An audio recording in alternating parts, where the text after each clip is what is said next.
আর রাহিমুনা ইয়ারহামুহুমুর রহমান।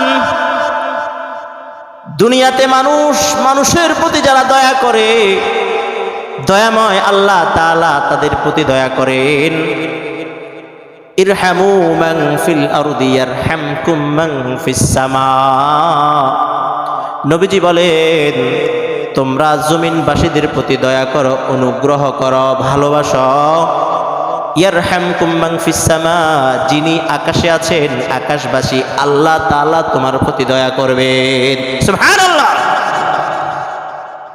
আল্লাহর দয়া পেতে হলে জমিনবাসীদের প্রতি দয়াবান হতে হবে। আল্লাহ পাকের অনুগ্রহ আর রহমত যদি পেতে হয়, আমরা জমিনবাসী যারা আছে তাদের প্রতি দয়া করতে হবে। এক দেশ আরেক দেশের প্রতি দয়া করে না, সবাই ক্ষমতা দেখায়, মিসাইল মারে, ক্ষেপণাস্ত্র মারে। দয়া না থাকার কারণে অশান্তি।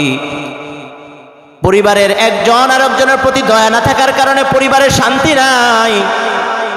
সমাজ ব্যবস্থায় একজন আরেকজনের প্রতি দয়া না থাকার কারণে শান্তি নাই।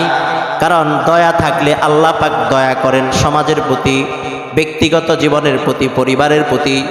দয়া যদি আমরা না শিখি, দয়া যদি অন্যের প্রতি না করি, আমাদের উপরও আল্লাহর দয়া আসবে না।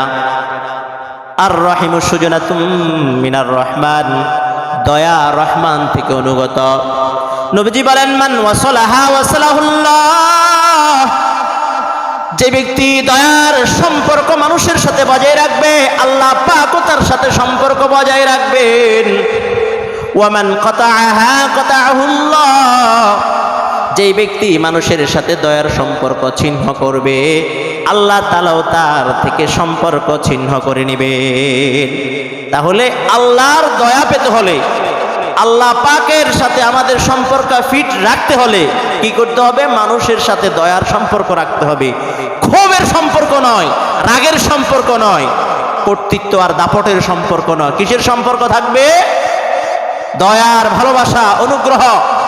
এটার সম্পর্ক যতদিন আমাদের মাঝে একে অপরের প্রতি আসবে না, ততদিন পরিবার থেকে নিয়ে কোথাও কোনো সেক্টরে শান্তি আসবে না। শান্তি আসতে হলে, কারণ আল্লাহর দয়া ছাড়া কোথাও শান্তি আসবে? কথা বলেন। আমার জীবনে শান্তি আসতে হলে, আমার পরিবারে, সমাজে, রাষ্ট্র ব্যবস্থায় শান্তি আসতে হলে কার দয়া দরকার? আল্লাহর দয়া আসবে কখন?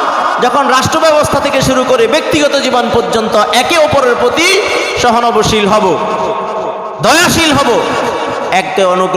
একে অপরকে অনুগ্রহ করব, তখনই আল্লাহ পাক আমাদেরকে অনুগ্রহ করবেন আর আমাদের কাছে শান্তি বিরাজ করবে। এজন্য একে অপরের প্রতি দয়া করব।